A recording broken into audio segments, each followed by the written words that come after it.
I'm Josh Larky, and this is the Dominator. Today I'm going to talk about 5 players to target, 5 players to fade in best ball and fantasy football. I will be using Underdog Fantasy ADPs in this episode for context. For those watching live or watching on YouTube, thank you. Welcome. You will see that I am wearing an Underdog Fantasy Hawaiian shirt. It's very fun. We like this company. They've got Best Ball Mania, $25 entry. The Puppy, $5 entry. The Big Dog, $500 entry. The Eliminator, $10 entry. There's so many different price points. It'll fit any budget. It's got a slick interface. Later on in the show, the Podfather will outline their new and very exciting deposit match. But let's get right down to it. Target number 1, Jaylen Waddle. His ADP is 28, mid round 2. He's wide receiver 20 off the board. Waddle compiled at one point a rookie record, which has since been broken, 104 catches in 2021. Then the year after, year 2, over 1,350 receiving yards. He essentially went from the short area, high volume receiver to Tyreek Hill joins in 2022. And they're like, hey, you're going to be on the outside. You're going to stretch the field. You won't get quite as many catches, but your yards per reception will be high. And he did it. This past year, year 3, injuries affects his season. He still topped 70 catches. He still had over 1,000 yards in only 14 games. The Dolphins were the number 2 scoring offense in all of the NFL last year. The pass attack should be great. Once again, it's going to funnel through Tyreek Hill and Jaylen Waddle. Hill turned 30 years old in March.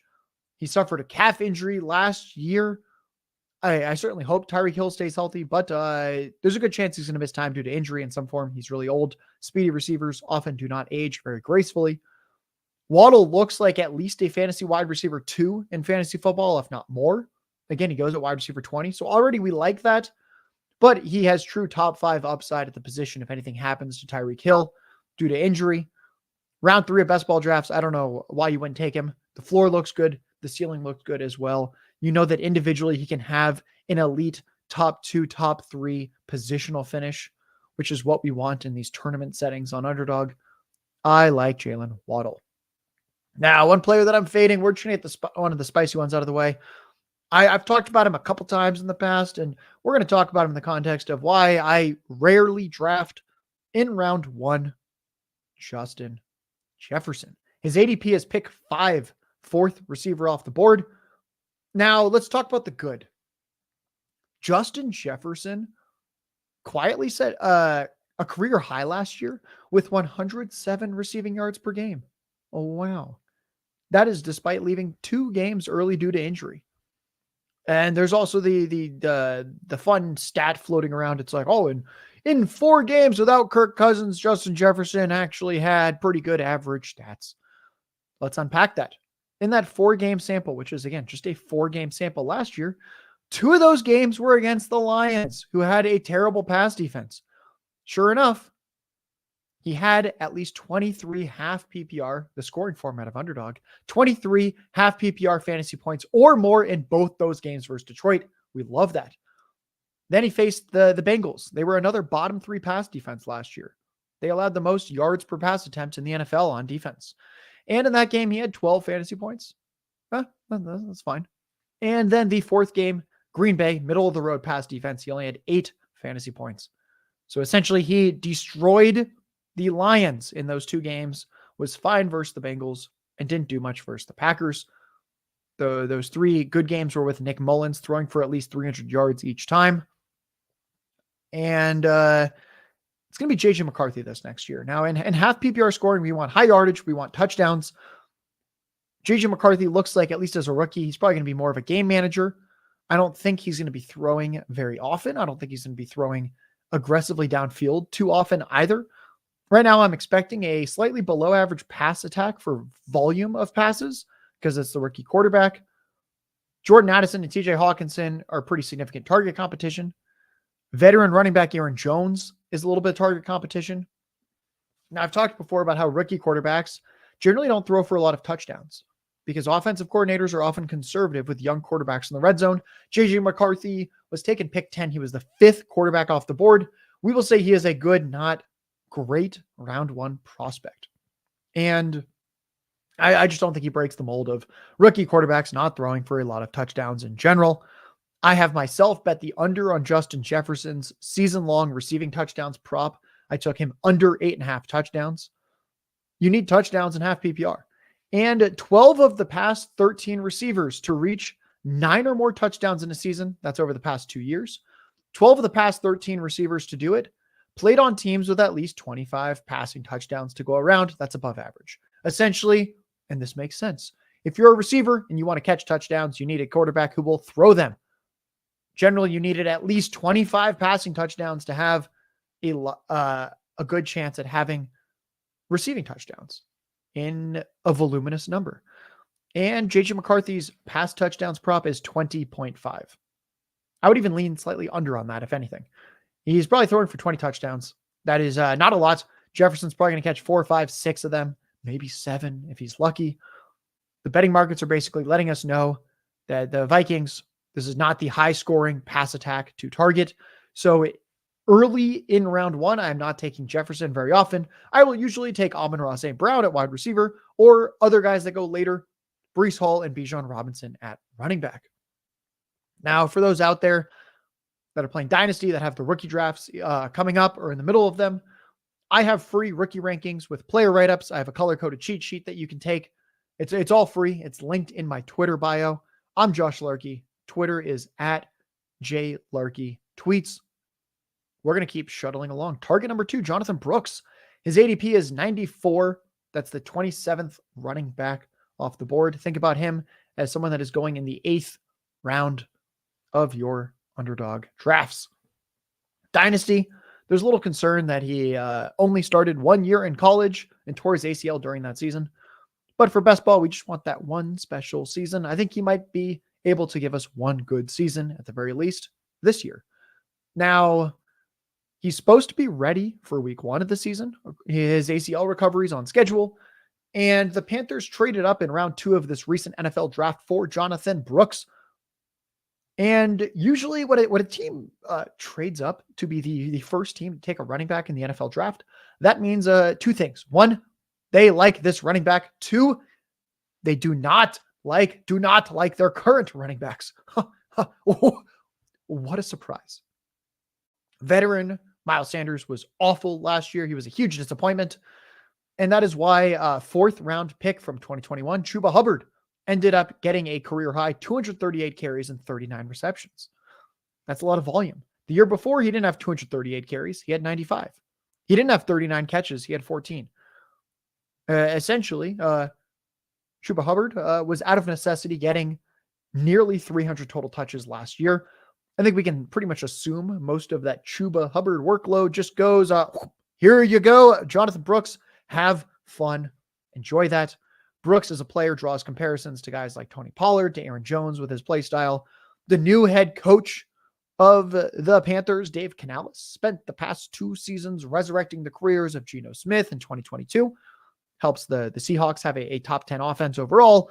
And then last year, he resurrects the career of Baker Mayfield. Baker Mayfield gets the 3-year, $100 million extension. Congrats to Mayfield. I think we can pin a lot of that on Dave Canales. Now, Dave Canales really wants to use Brooks. I like that he is an offensive-minded head coach. Bryce Young lacks mobility. That's good for running back check downs. And Bryce Young's tiny. He's not going to steal touchdowns at the goal line either, running the ball. I just really don't understand why Jonathan Brooks goes multiple rounds later than running backs like Ramondre Stevenson, like Zamir White. These are all lead backs, in quotes, lead backs in below average offenses. Just give me Jonathan Brooks. I'll take the rookie. Fade at number 2. I'm going to fade Travis Kelce. His ADP is 38, the second tight end off the board. He kind of goes around the end of round 3, early round 4. Now Kelce had a really nice resurgence in the NFL playoffs last year. At least 71 yards in all 4 games, but a lot of that was manufactured touches within a couple of yards of the line of scrimmage, screens, quick hitters, stuff like that. Now Travis Kelce turns 35 years old in October. To me, it does make sense that his route running, his explosiveness would take a hit as a result of his age, and that he can't He sometimes needs touches schemed for him. We have a round one receiver, Xavier Worthy. The Chiefs traded up to pick 28 with the Bills to draft him. They signed Marquise Brown, who has a history of 20% target shares this past offseason. Rashee Rice might be suspended half the season. Then he comes back. He's really good for the stretch run of weeks 15, 16, 17, the fantasy playoffs. So essentially, you're looking at Travis Kelce, who's aging, competing for targets now. Catch my breath, because we have Xavier Worthy, Marquise Brown, Rashee Rice. Oh my goodness, it is starting to become a packed house in Chiefs Kingdom. And the Chiefs might also just preserve Travis Kelce down the stretch of the regular season like they did last year, because they want to keep him fresh for the NFL playoffs. Last year, weeks 15, 16, 17, Travis Kelce had very little role. And then, as we know, he gets cranked up in the NFL playoffs. But fantasy playoffs, they tempered him down. Weeks 15, 16, 17 last year, he didn't score. And he caught 5 passes for 28 yards, 5 passes for 44 yards, and 3 passes for 16 yards. Those are not usable scores for Underdog Fantasy. This episode is made possible by Underdog Fantasy, and Underdog Fantasy is the leader in best ball. When you go to join an Underdog Fantasy best ball draft, it fills very quickly, especially now. It's Best Ball Mania season, baby. Best Ball Mania 5. I can't believe they're at Best Ball Mania 5 already. $15 million in prizes. They're giving out $15 million with $1.5 million to first. Playing in best ball leagues makes you better. It helps train you on player value and strategy. And Underdog offers a lot more than just best ball contests. They offer pick'ems. My new favorite, the golf pick'ems. But they have the NBA pick'ems, baseball pick'ems going on throughout the offseason. Hit the pick'ems, back to best ball, hit the pick'ems. So use promo code Underworld. Promo code Underworld gets you a 50% deposit bonus up to $250. So they've increased the maximum deposit bonus. It was $100. Now it's up to $125. When you get the Underdog app, use promo code Underworld and go draft your ass off. You heard the Podfather, folks. Go draft your ass off. Let's talk about target number 3 and fade number 3. They are on the same team. I am targeting Kyle Pitts, tight end, 6. His ADP is 60. So basically round 5, round 6 turn. I am fading Drake London, ADP 16. Oh my God. Whoa. Hello, round 2 Drake London. What the hell is going on here? He's the 10th receiver off the board. Now, why am I targeting Pitts, fading London? So first off, the offensive environment, much better than last year. Kirk Cousins or Michael Penix, those are massive quarterback upgrades over Desmond Ridder. But I think what's important is a lot of these London stats, people will often say Drake London's career target share or Drake London's rookie year target share. And what they're missing here is that Kyle Pitts has dealt with some injuries. I generally like to assume, for the most part, that players are going to stay healthy. I don't want to draft an unhealthy player. We don't really know right now if they're healthy, unhealthy, what's going to happen during the season. Let's just assume that everyone stays healthy. Well, Kyle Pitts and Drake London have been on the field together for nearly 600 routes. In that sample, Drake London has been targeted on 23% of his routes. Kyle Pitts has been targeted on 22% of his routes. Basically identical. Kyle Pitts has actually been targeted at a higher average target depth than Drake London. So they're essentially getting targeted the same amount. Kyle Pitts slightly further downfield. So we have borderline identical target earning profiles, yet the bigger, faster player who's tight end eligible goes several rounds later in best ball. You want access to the Falcons pass attack? I certainly do. I'm drafting some Bijan Robinson, and I'm drafting a lot of Kyle Pitts rather than Drake London, because Drake London has not shown elite alpha qualities when he shares the field with Kyle Pitts. Therefore, I am going to draft other players that have shown they can be elite target earners, even in the face of stiffer target competition. Target number 4. Blake Corum. His average draft position's 129. Running back 40 off the board. He's essentially going in the 11th or 12th round. So for starters, Kyron Williams, revelation last season. Second best running back in fantasy football on a per game basis. He handled 19 carries, 2.7 catches per game. And he was the 7th most efficient runner per touch, according to Next Gen Stats, which is a player tracking stat. So it looks at the blockers, the runners, everything. And it said We think Kyron Williams was the 7th best player on a per carry basis, and he had heavy volume. That's so impressive. But Kyron Williams is 194 pounds. He struggled in pass protection. He missed time due to injury last year with that big workload. And then we have Blake Corum. He led all running backs at the NFL Combine with 27 bench press reps, the same amount as the Chargers' 5th pick in the pass draft. Offensive tackle Joe Alt. Corum's going to be a good pass blocker. He's strong in the chest. We like the bench press for pass blocking. He was able to do it in college. 3rd round draft capital shows that the Rams were a little bit anxious. They wanted to upgrade in this area of the offense. Head coach Sean McVay's often rode one running back in this old school fashion whenever he likes the running back. And this running back class really had one running back with a workhorse profile, multiple seasons with heavy workloads that got taken in round 2 or round 3. And that was Blake Corum. Over 500 carries combined the past 2 seasons at Michigan. I don't know why Corum goes 100 plus picks later than Kyron Williams when his upside in this offense is similar. Yeah, Kyron Williams will be the starter week 1, but I think Corum could become the preferred bell cow by early in the season, by midseason. You want a 0 RB build, Blake Corum is the perfect pick since he might outplay Kyron at some point. Kyron might get hurt, or maybe there's some kind of committee and they say, hey, Blake Corum, you can play on 3rd downs because you're a better pass blocker. And you'll get some of these goal line carries because you're bigger and stronger. Now, before getting to my 4th fade, I'm going to have one of my good friends, former coworker from the 33rd team, Ryan Reynolds, will be joining the Dominator next week. We're going to record on May 16th. The schedule release is May 15th. Ryan is a hardcore sicko. He does schedule analysis better than anyone else on the planet. I truly believe that. He is not going to sleep May 15th. He is simply going to grind the schedule.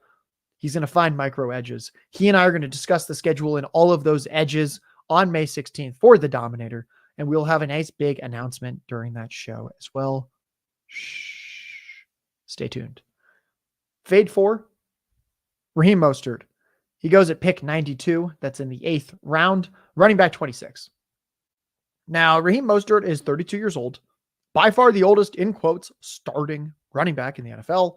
He's got a super long injury history. He had a career high 234 touches this past year at age 31. And he scored 21 touchdowns last year. Of course, he's going to score fantasy points when he scores 21 touchdowns. His previous 8 combined seasons, he scored just 19 total.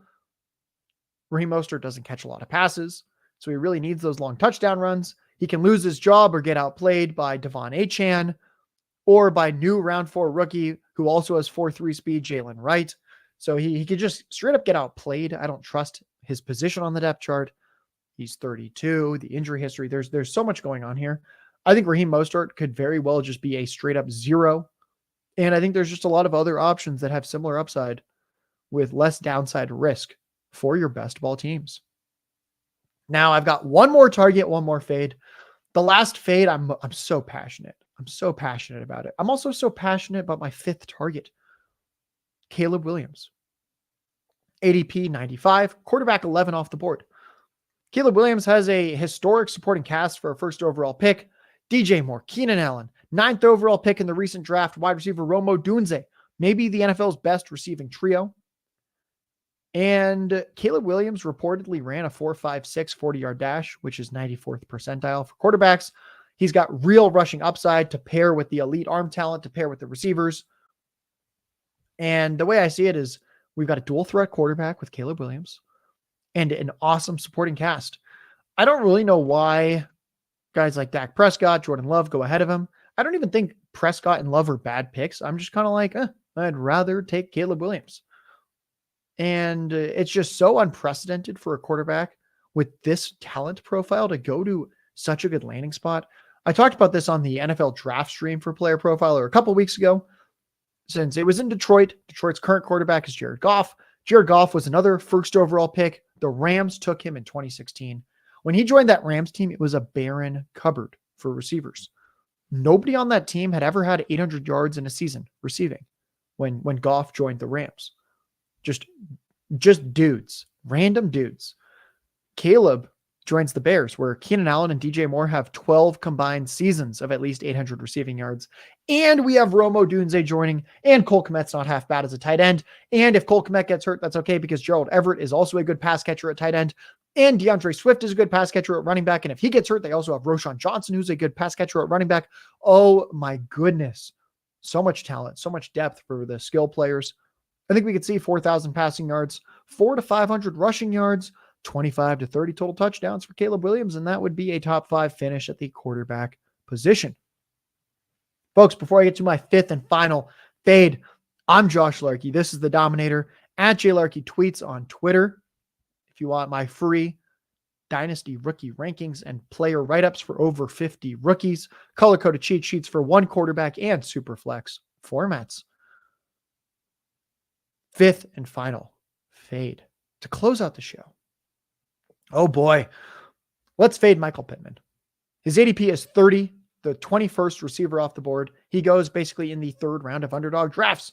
Now, if we look at the Colts offensive environment, this is a low volume pass offense with Anthony Richardson. Last year, it had Gardner Minshew. He's less mobile. Richardson barely played last year due to injuries. Not only should it be a low volume pass attack because of a mobile quarterback and Jonathan Taylor in the backfield, but oh my goodness, hello, target competition. We're going to have year 2 of Josh Downs. He had around 70 catches last year as a slot receiver. I'd expect a similarly big role for him in the offense. In round 2, the Colts took rookie receiver Adonai Mitchell. Tight end Jelani Woods was good as a rookie, missed last year due to injury. He should be back. And then just straight up touchdown competition in addition to target competition, where Adonai Mitchell is a big-bodied receiver. Looks like a guy that could have a lot of touchdowns. Jonathan Taylor, big bruising running back. He gets a lot of touchdowns. And then Anthony Richardson could just run them in. So I see a lot of target competition. I see a lot of touchdown competition.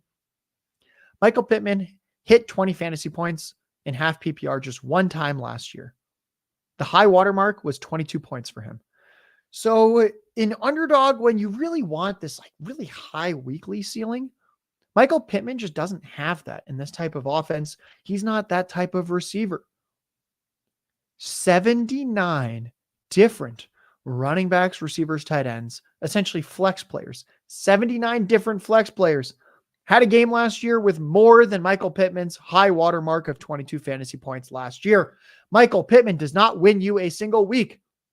Yeah, he might be good. He might crack your starting lineup for best ball, but he is not the player where if you fade him, you get buried because of what he does in a week. That's very unlikely with his profile. So I don't see how fading him is going to backfire. And I just want more upside. Like I talked about earlier in the show, Jaylen Waddle goes in the same range. I could easily see Jaylen Waddle finishing as the wide receiver 1 or wide receiver 2 overall in a given week in half PPR. Much, much harder for Michael Pittman. We are going to, one more time, fade Justin Jefferson. We are going to fade Travis Kelce, fade Drake London, fade Raheem Mostert, and fade Michael Pittman. For our targets, we will target Jaylen Waddle, Jonathan Brooks, Kyle Pitts, Blake Corum, and Caleb Williams. I'm Josh Larky. This is the Dominator for Player Profiler. Thank you, everyone. Hey, I want to thank you for being part of this broadcast. If you have any thoughts on it, leave a comment. If you enjoyed it, make sure you leave a like. And if you want to see more shows on the Player Profiler channel, subscribe to it. That's how we know you want more.